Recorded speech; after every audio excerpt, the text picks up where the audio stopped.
It's Feral Monday. You know what Feral Monday needs? A duochrome. I'll show you in low light. You can kind of see it right there.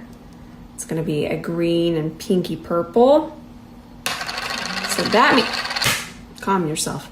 That means I kind of want to do a pink transition. Maybe a halo eye. I have some ideas. So what we're going to do, this is painting. We're painting. Think of these peepers as a canvas.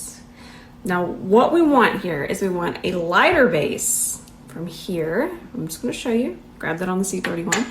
We don't want it through here. We want it over this way. I might actually just do black base on my lid. But we want a lighter base here because we're going to be using a neon pink and maybe some burgundy. So what we want with that, and what we want with the neon pink is we want it to show very, very true, very bright. So we want that lighter base. I'm just going to go ahead and connect it there. And if a little bit gets on here, we can always wipe it off later. That's not a big deal right now.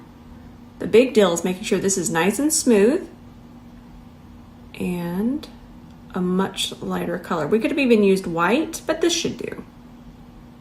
I love these palettes. They're so small, but they pack a punch. They're so easy to travel with. I love them. We're gonna grab the hot pink. We might even use this color too. Let's see where we go. We're gonna take that and we're gonna start to press that. I'm using the side of the brush just so I can cover this area quickly. Remember, we can clean up the lid. We're not even worrying about that. And let's just start to really build up our hot pink. We're gonna build it up all the way across. I'm gonna bring it out pretty far, past the brow as well. Isn't this fun? We're having fun. Yes. And I want to do full coverage foundation too. I'm into heavier makeup right now. Having a lot of fun with it. Now let's grab a little bit of the white eyeshadow and we're going to take that, press that on the brow. And this just helps kind of smooth that top part. Transitions it into the hot pink. Let's take that back and forth. Okay. Anytime we do a creative look, it's just going to be a trust the process situation. It's going to be horrifying. It's going to look patchy. It's going to look messy. It's going to be terrifying. It's not going to be flattering until the last moment. Now we're going to switch over to the primary palette, also from Bake Up. This one's just the primary colors. Let's grab some of this red. I'm going to flip that towards the ceiling and we're going to push it over here. Remember, it's just on one side of the brush. And I'm just pushing it into the socket. And then we're going to push some in here. And we're about to get to the fun part, which is all the black and the multi duochrome. Very excited. Very excited. Now I'm just going to take my brush, wipe it off on Sheila. I'm using the E28, and I still wanted to mention again the Creator Trio. We've never done that before, so it's these three brushes right here. And I'm going to give you all a link. I already linked it, but I want to talk about it really quickly. So we've never offered 20% off, but since we have that collab with Mob Beauty, warms my heart. We wanted to offer the brushes that I think pair best with the palette. So 20% off these three. Limited time.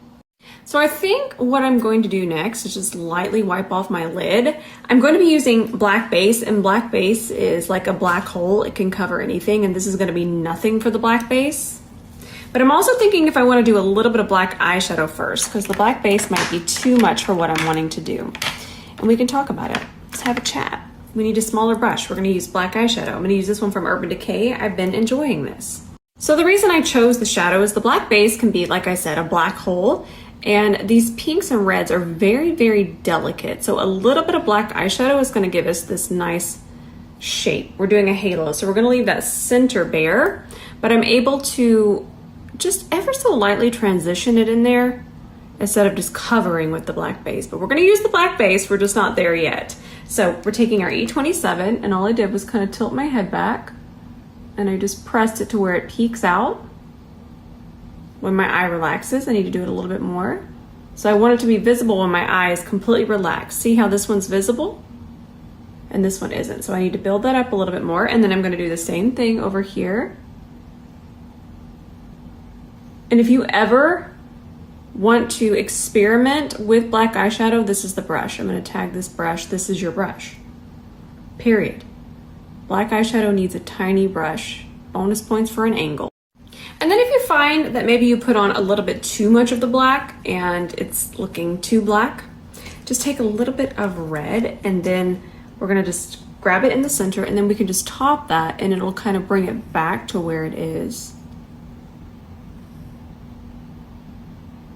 Kind of melts it back into the tones that we're going for, but we still have a lot of definition. I feel like we forget that we can kind of correct shadows by adding other shadows on top, but the only tip I really want you to remember is to be really delicate with them. Notice I'm not swiping, I'm just tapping it on top of that black. And then it's extra smooth and blended. Wow, that's good. And what I just said about layering back on top of shadows goes for any color. It does not just go for this wild eye that I'm doing today, but if you're using your favorite brown and it's somehow just gotten a little too dark, a little too heavy, just go back over it with your transition shade, not your lightest transition shade because that could turn it a little too gray, but go back in with your second transition. And if you're like all confused going, what was our second transition? It's very easy. Remember, I started with the pink. Think of this as your light brown. We'll just call it a brown. Think of that as your light brown that you started with. And then the red, which is what I'm using, would have been our second transition. And that would have been our mid brown. And then we would have our dark brown. And that's what was getting out of control. So we have our little bit of black base, but I don't want this to go above that natural fold. You see this natural fold here? There it is, that little crease. That's my natural lid. I don't want to take it above that because I wouldn't mind if the duochrome I'm about to apply kind of changes colors once it goes up through here. So I thought that that would be really fun. Just kind of go to there, make sure it's very thin across the lid. So I already mixed this with Inglot Duraline. So here's Duraline. Duraline is a mixing medium and it kind of just brings duochromes to life, makes them more of this texture, okay? I guess I can do that because it's not gonna go anywhere. So I have that mixed there and I have the duochrome that I used, also from City Color. I'm gonna have that linked right there. I'll do a video on what this is about. I need to just do that. But for right now, just think of it as something that kind of, it's an activator and it helps with the wear of makeup. So I'm gonna pick that up here on my brush and we're gonna start here. Wait till you see it in low light because it is gonna be two different colors. Just right now, the sunlight is making it just stay this color. I love makeup. I love it so much. It is so much fun. Now, as it dries, I'm gonna tap it up a little higher. Some of the dry powder, by dry, I mean just what's here on the lid, no mixing medium. And all I'm doing is tapping that in the center and just feathering it up this way. You can really see the difference it makes to not have that base there.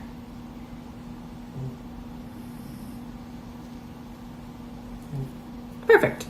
So I just cleaned up with our micellar water. Y'all have seen me do that a couple times. Now I'm looking for some liner. And we'll just do a thin line across here. We still have cleanup to do, okay? We gotta wait on that cleanup. Cleanup crew is coming in soon. Take that, okay, nice. So we definitely need a hot pink waterline because it's fun. So I'm gonna warm it up on the back of my hand for just a second. Remember, I wear contacts, so I'm still gonna warm it up a little bit more there, and then 1, 2, 3, 4. And I need to keep repeating this because it really does help with wear time, and it helps just glide on so much easier when you do it that way. Warming it up and then trying to do as few passes as possible. So I'm gonna get you the link for these lashes. These are still Rochelle Beauty, but I wanted a floofier style today. These are still gonna be flared though. I always love a flared lash. And flared means, think of it as cat eye. So it's shorter towards the front and then it's longer towards the outer corner. Now, what I'm about to do, it's going to work. And the reason it's going to work is color theory, but I'm not going to say it's really easy to do. It takes a little bit of skill, but it's a really fun way to color correct without having to use mixing pigments, if you know kind of what your colors do. So I want to use this foundation again, but it was still a little too yellow. This is why that I don't use it. I know the entire line runs yellow, but I like the formula. But I also could get up, yes, I could get up and get my mixing pigments, but this sounds more fun. So what I'm gonna do is I'm gonna take a fluffier brush. This is a prototype coming soon. I'm gonna take some blue here, right? And I'm just gonna dust it all over my face. Do I want you to do this? No. Have I done this before? Yes. And I know exactly how much to apply. But listen, if you want to do it and you want to practice, please do, but only do this when you know you don't have to be somewhere, because if done incorrectly, it could be chaos. When done properly, it works, because all it's going to do is this blue is going to cancel out the orange that is in that foundation. I'm going to do a side by side so you can see. In fact, I might go film this. This might be a fun video, but I'll have a lot of warnings with it, because I feel like a lot of the hacks, I don't even want to call this a hack because it is color theory. It's just underneath it.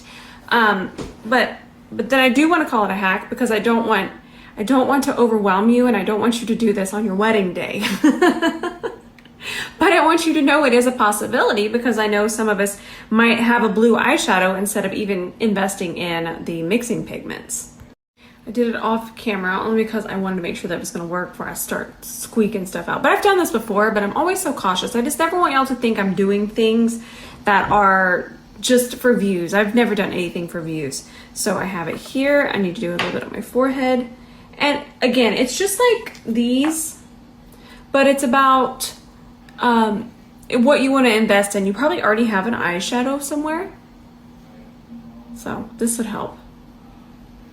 Now, one thing I do need to do, bronzer can fix it, but it is a little too light too. I noticed that. But let me just do a swatch over here so you can see that difference. Look at how yellow it looks compared to over here now. Again, something you definitely need to practice.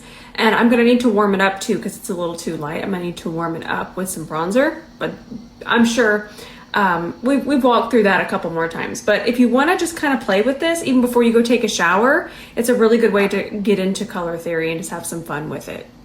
Oh, I got too excited to show y'all that works, that I didn't show you that I was just using the Too Faced Born This Way. It's messy, I'm a mess. The shade that I'm using is nude, which means nothing because it does not match me, but it never did. I've tried every shade, even the shade extension. I've tried every shade in my range, and this one is the closest, unfortunately. So yeah, this is just for fun videos, and I want to try it again, but I won't be reaching for it because I don't like fixing it. I'm gonna do a little bit of corrector. I'm gonna use Peach. This is for my collab with Mob Beauty. So this is an eyeshadow, but I like to use it as a corrector as well. Going to be really brightening, and the reason we're doing corrector is because anytime you do a really dark eye like this or really extreme colors, it's going to make your under eye look a little darker than normal. So a little bit of peach under here is going to be fantastic. I just want to make sure it's really nice and thin, and I also don't want to drag it down too far, but we can fix that with this. Perfect. But I am going to keep smoothing it, and I'm going to link my collab. I thought it was a really cool idea what I thought of. Color correctors, but eyeshadows, but also color correctors. Now we're going to top that with our concealer, Natasha Denona R5. I'm going a lot heavier, so I'm going to put on a lot more concealer than I normally would. This brush is a prototype. It's coming very soon. We're going to do a really pink under eye. And the reason why is because I really want to tie into that very pink transition. Let's make sure we press that out. And I'm using the pink powder from One Size today. It's a very pink powder. I really, really like it. And like I said, I always go through different phases of my makeup vibes. I don't always want a super pink under eye, and then some days I want the pinkest under eye I can find. Also, I like to use pink powder. Say if I had a foundation that was too orange or really too yellow, we could fix it after. And this is a little less scary. I'll do a video on it. We can fix it later with pink powder. Pink powder does a lot to kind of shift colors. We don't realize that, especially very pink powders. So I'll do a video on that. Now, when I come back, I'm gonna have my bronzer on. I'm just gonna use my Mob M36. I'm gonna leave it right here. I gotta go film something with Sheila. All right, I'm back. Sheila. We're so excited. Okay, so we have black eyeshadow on. That's just black eyeshadow. It's not the base, it's just a little bit of black eyeshadow. We're going into our Inglot duochrome mixture that I already showed y'all. We're gonna grab that on our E27. I'm gonna build it up a little bit more. It can get out of hand, so just do really small amounts. See, out of hand. Ooh, a delicious out of hand. Okay, let's bring that all the way across.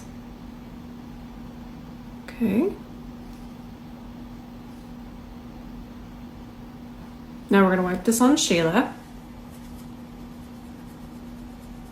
And then I'm gonna grab the pink that we used earlier and I'm going to ever so lightly transition. Oh yes. Good times.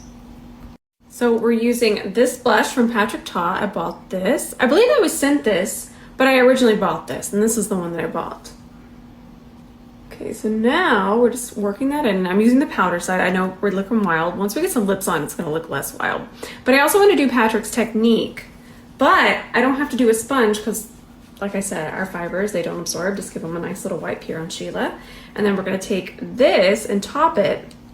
And it's not really that scary, especially with pressing motions. In fact, I prefer it with a brush. What you just saw me do right there was I was just making sure that it was even across there. And then it's just gonna bring some more dewiness to it and a little bit more life. Powders, I mean, creams can go on top of powders so easily. It just depends on your tool and it depends on pressure. And that's what we're doing. In fact, if you're really not sure, hold it really far back and you'll see no separation. So if you're wondering if this technique works, absolutely. I will say that I even prefer a brush. I feel like adding the moisture in there from the sponge, the damp sponge, I was able to master them, absolutely. But I've dedicated my life to makeup. And even though I've dedicated my life in these last 15 years, I would still have issues with the damp sponge. I mean, that's why I created brushes. So do I recommend it? Yes. And if you've already mastered it with the sponge, I love that. But if you really want to try it and you don't want to mess it up, I recommend the C41. Okay, so I was filming the lips, but then it just kept not wanting to post. I hope that this posts. IG has kept saying error today, but it keeps uploading, so I'm gonna keep going. We're almost done now. I have to say it hasn't been as fun uploading today. It's been a little So that's my lip combo. So for our inner corner, we're gonna use this. This is a multi-chrome pressed, Opal multi-chrome pressed. All you have to search on Carla Cosmetics is the shade Nightfall and it should come up. And this one's pressed. There might be loose, but we're looking for the pressed. Ooh, that is so pretty. Fun. I have missed doing these types of looks. This is so fun. I can't wait for you to see it with back camera. All right, that's gonna be it for today. I am gonna go edit. I have so much to edit. I need to stop with the filming and I need to go edit. Oh, I have a palette that's not released yet. I'm looking at it. It's so good. It's gonna be more of these spicy looks.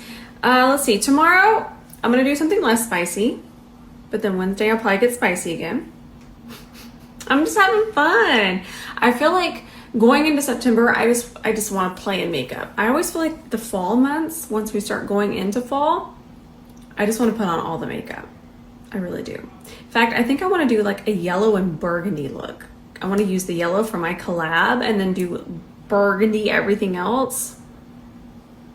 I'm excited. I love y'all so much. And I think I need to post an ad tonight, but it'll be helpful. But just in case nobody has told you today, I love you, and I love you so much. All right, I will see you later in the comments.